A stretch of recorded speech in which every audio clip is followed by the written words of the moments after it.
Okay, let's do the commentary for the nudist lesson. Kind of a funny Dear Abby letter. Okay, here we go. So, imagine this situation. You are living in your neighborhood, probably a nice little suburban neighborhood, little nice houses, and one of your neighbors is always naked. He walks to his mailbox, he's naked. He walks to his car to get something, he's naked. He opens his windows or his doors, you can see him naked inside his house. Would this bother you? Now, I did this lesson in my class here in San Francisco. Most of my students are Asian, so I think Asian society, Asian cultures in general, are more conservative, more worried about nudity or nakedness compared to, let's say, Europe might be on the other side. In my experience, European people seem more relaxed about this kind of thing. And Americans probably in the middle. Europeans think we are too worried about nudity and nakedness, and Asian people probably think we're too liberal, too open about it. So anyway, it's always interesting with Dear Abby letters in my classes because I get to see the opinions of other students from other cultures. I'd say most of my students, I have a combination. I have a lot of Japanese students, a lot of Korean students, a lot of Thai students, and a lot of Mongolian students. And I just got a German student, but not so many Europeans, a few sometimes, and then a fair number of students from South America also. Right now I have one student from Paraguay. So they always have different ideas about these Dear Abby letters based on their personal values and also sometimes based on their culture. So anyway, what do you think? I would like you go to the forums and write, what should they do about this? Should they ignore him? It's no problem, right? So what? He's in the buff. It doesn't matter.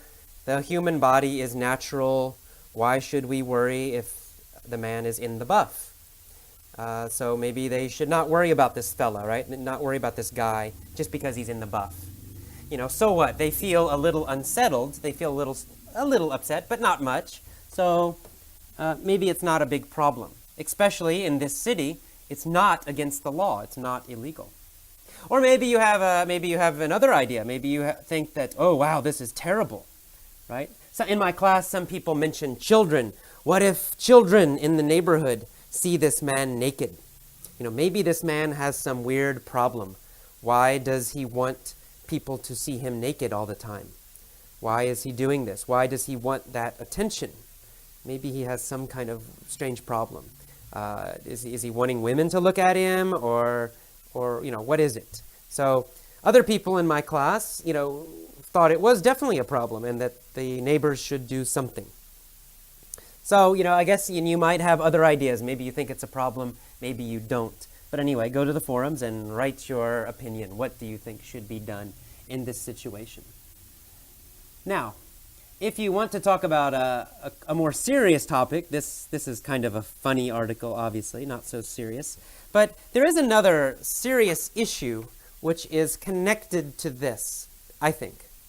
And that is the idea of consensual behavior. And sometimes we call it in English consensual crimes if something is against the law, if it is illegal. And consensual means you agree, to agree. So consensual, it's an adjective. It means something that is agreed. So let's say, let me think of an example. Okay, for example, drug use is a very good example. Drug use, using, let's say, heroin, a very strong example. Heroin or cocaine. This is a crime, right? In most countries, it's a crime. The police will grab you if you have cocaine. They will take you to jail. They will punish you. Is that right? Because using cocaine, using drugs, is a consensual crime. What does that mean? It means you're not hurting another person, right? You are only deciding for yourself, right? You agree for yourself to use cocaine. Maybe you sell it to another person. Well, if it's an adult, then you both are consenting. That's the verb. To consent means to agree. Well, you both consent to buy and sell the drug, right? Nobody's forcing you. Nobody's hurting you. You're not hurting them. They are not hurting you. Nobody's being using violence or guns or in any way. Everybody agrees. I agree I have the cocaine. I want to sell it. And you agree you want to buy it. It's a consensual crime. It's a crime. The police will arrest you. But it's a consensual crime. It's different than a violent crime, right? If you hurt another person, if you hit them and take their money, that's not a consensual crime. The person did not agree. They did not ask you to hit them. They did not ask you to take their money. That's not consensual. But selling and using drugs for adults, we're not talking about children, we're talking about adults, that is consensual. It's totally consensual.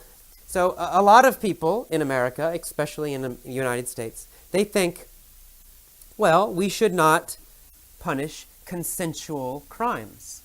If somebody wants to use cocaine, if somebody chooses to become a drug addict, that's their problem, right? We should not put them in jail. That's their choice. It's a stupid choice, probably, but it's still their choice. They are adults. They are consenting to do this. They are choosing to do it. They are agreeing. So we should not waste time. We should not waste money with police, paying the police to catch them and then put them in jail.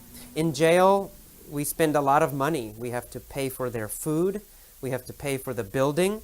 We have to pay for the guards, right, to watch them. It's very, very expensive.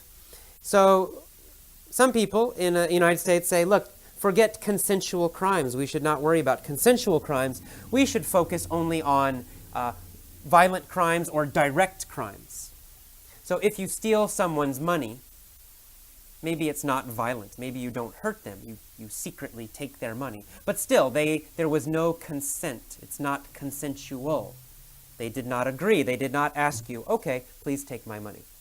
So there is this division, this difference in these kinds of crimes, consensual crimes and non-consensual crimes.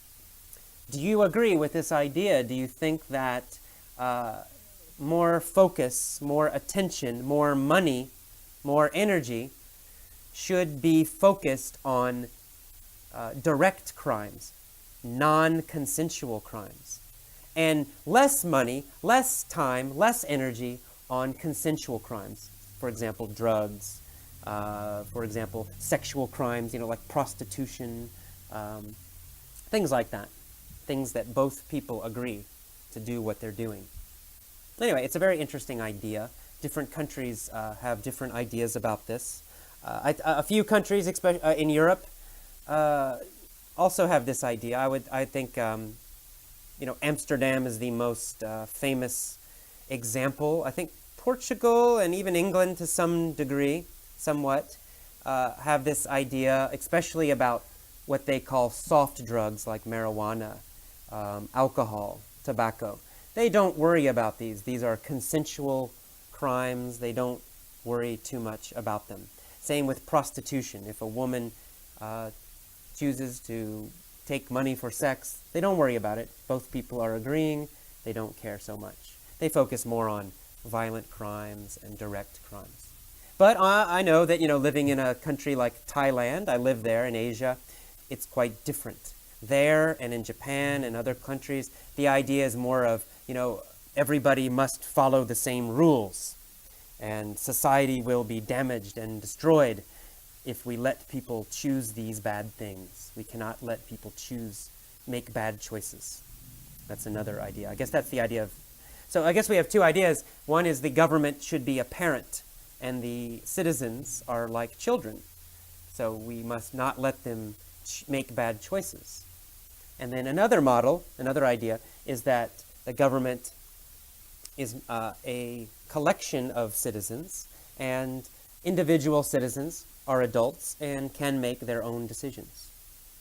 Anyway, so there you go. There's a lot of topics to write about in the forums and think about.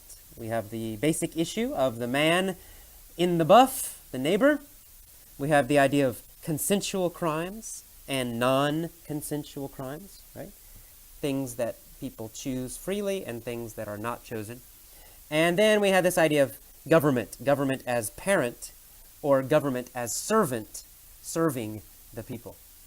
All right, you can write about any of those. Those are some small topics and big topics.